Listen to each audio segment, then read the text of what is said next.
Our sisters who are going out there, above 80%, many of them, they don't have well-to-say education. They are really challenged, economically challenged from wherever they are coming from. Those people, in all aspects, they will not be able to get a job up here. If a guy with a degree is running across Nairobi, all these counties, with a degree, until the shoes are worn out, what about that housewife, that lady who dropped from class 4 and she has 3 kids? We really need to smell the coffee. Let us not pass the ball. Let us defend our area. And our area is, can we improve the welfare of this lady until she goes and comes back smiling? We can do it. Philippines has done it. India has done it. Indonesia has done it. So we have no reason why we feel superior to those countries who started before. Let the girls be genuine also. You cannot be in Saudi for 12 years selling liquor, operating those brothels, and then when the long arm of the law catches up with you, then you cry, Kenyan government, help me. Why do we have so many who are building houses? They have started farming here. Businesses. I met some in town. Once we tried to help 2012, they went up there 2013 all this way. And they're very fine. But the few criminal enterprise that are exported this enterprise to Saudi, they must be brought back.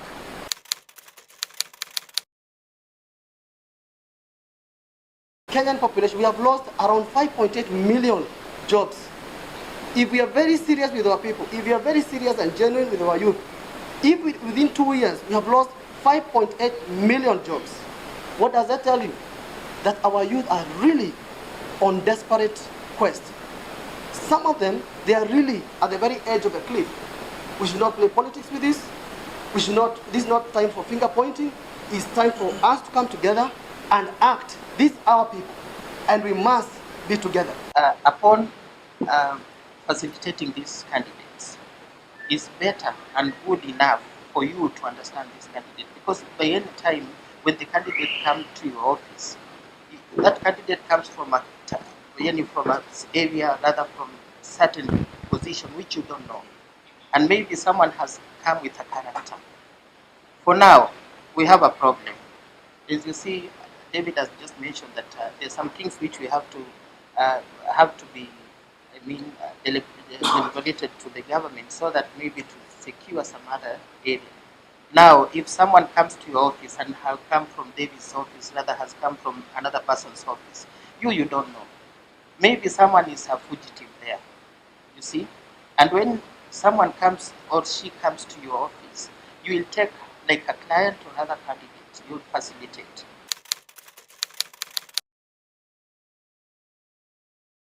But we're just here to clear the air about a legitimate business that is clearly and fully licensed by the government of Kenya through Ministry of Labor. Now, the ladies and gentlemen here are a representation of the recruitment industry in Kenya.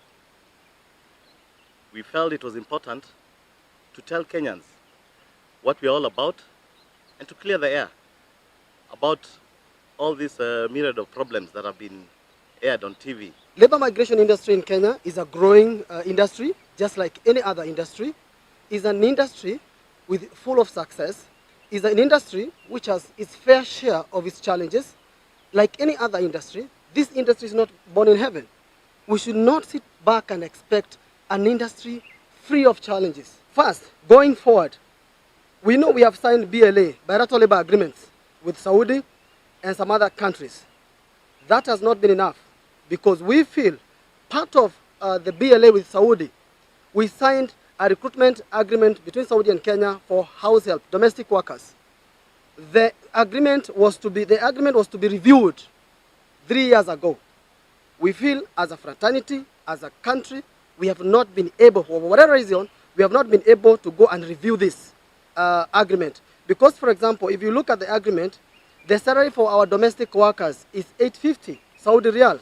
But what else you look for other countries who are playing in the same labor destination, like Philippines, is around 1,500. Skill share that we have is one of the biggest resources. Our youth are the biggest resource, one of the biggest resources we have in the country.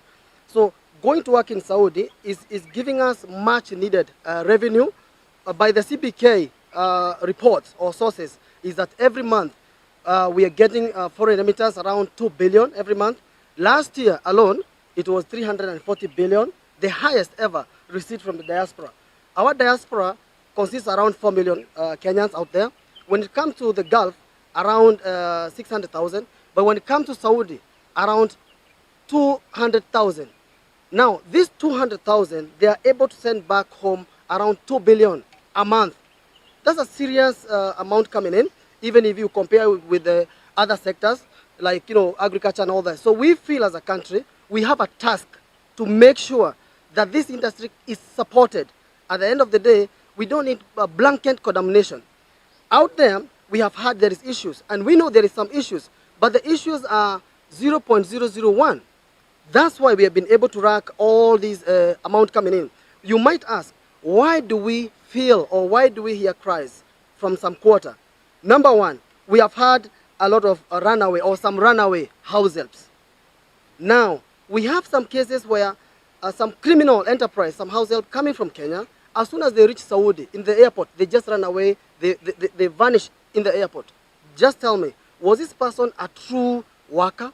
Was this a person a true labor immigrant worker? If they just reach the airport, they disappear. It is true that we have some Kenyans collaborating with the other nationalities in Saudi to traffic within the country, to traffic our own people once they reach there. They are recruiting them through WhatsApp groups and other online media. We have reached out to the authorities. We are coming up with a list of all those endemic, some people who are in Saudi now 10 years, 12 years. We already know some of the house help. They're engaging in criminal activities. They have started illegal brothels that they don't talk about. It's there. They have started illegal massage parlor, which is highly prohibited. They are doing liquor. They are selling illegal liquor, moonshine in the back streets. And one of the research that we have done independently, our own, one of the leading causes of death that we have seen in Saudi, it is coming from illegal abortions. Remember those places, you cannot just go and buy contraceptives and all this. It's not accepted. And once these runaways run away from their employers and they go out there engaging in criminal activities, one of the results is that they get pregnant. And some of them, they really actually come back with kids. Why are we not talking about that?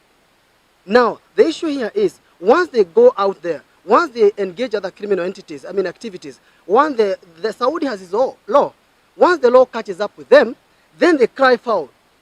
We want the government to help us.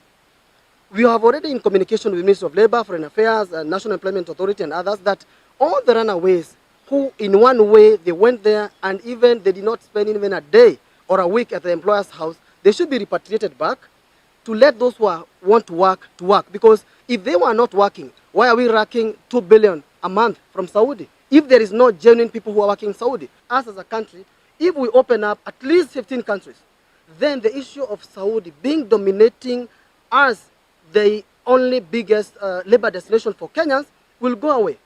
Now we are happy that the Ministry, Foreign Affairs and NAIA, they are working on a bilateral labor agreement with Canada, Philippines, Holland, and other countries.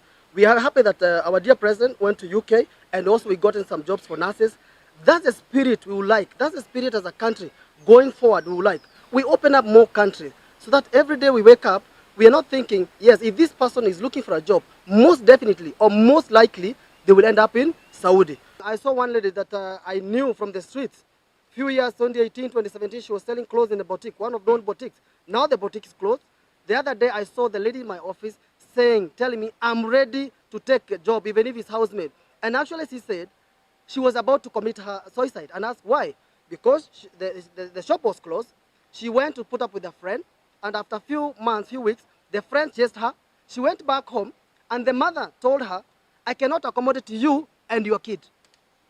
Now she's almost in the streets because nobody wants her, because the supply of money is out.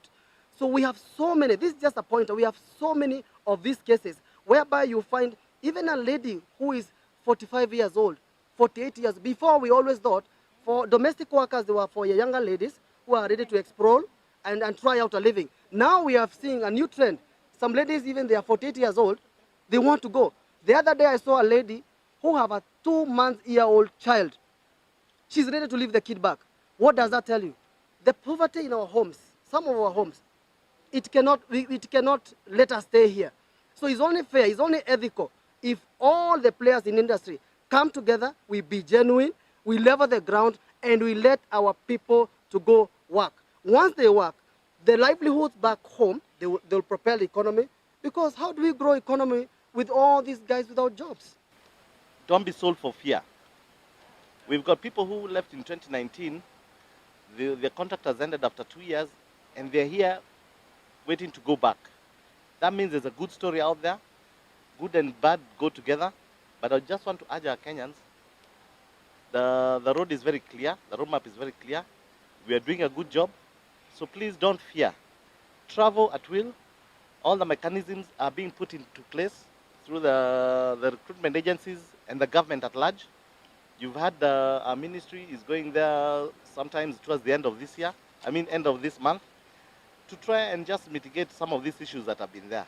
This is an issue that can be handled as long as people are ready to hold hands and journey together. We will want to lobby or ask Saudi government, because most of these issues, the perpetrators are Saudis. So any negative issue happens in Saudi.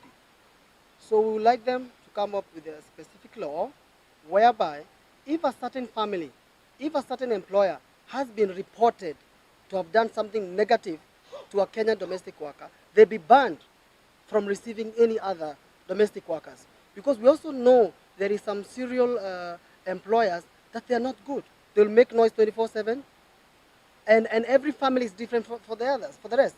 It's a fact that you cannot control what happens in somebody's house. You cannot control how many times he wakes up, what time he wakes up, what time he sleeps, what food he wants, how many times they want food to be made, how many guests they can receive, how many travels they have within a day or within a week. So when it comes to a domestic setup, a domestic house help, being in that situation, is only the law of the land that can curb the negativity that can come there. Even when we are approaching the Saudi part, eventually, if it's possible, we should recommend or request we go the way of mega companies. Why? Because the mega companies, the house help will remain in the company, and every day they go, they work at their employers, and every time they come.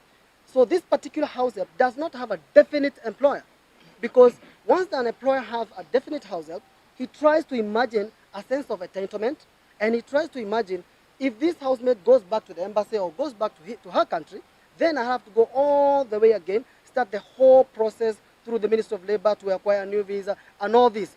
It happens sometimes back here too. You get a girl from whatever place, you paid for her bus fare, and once she's at your home, the first few weeks, you're really watching. Will she stay or not? How is she? So it's human nature to try to defend their base, to try to defend what they have. But again, the law of that land should be propelled to match the demands now, or the experience we have now, not the experience we had 10 years ago.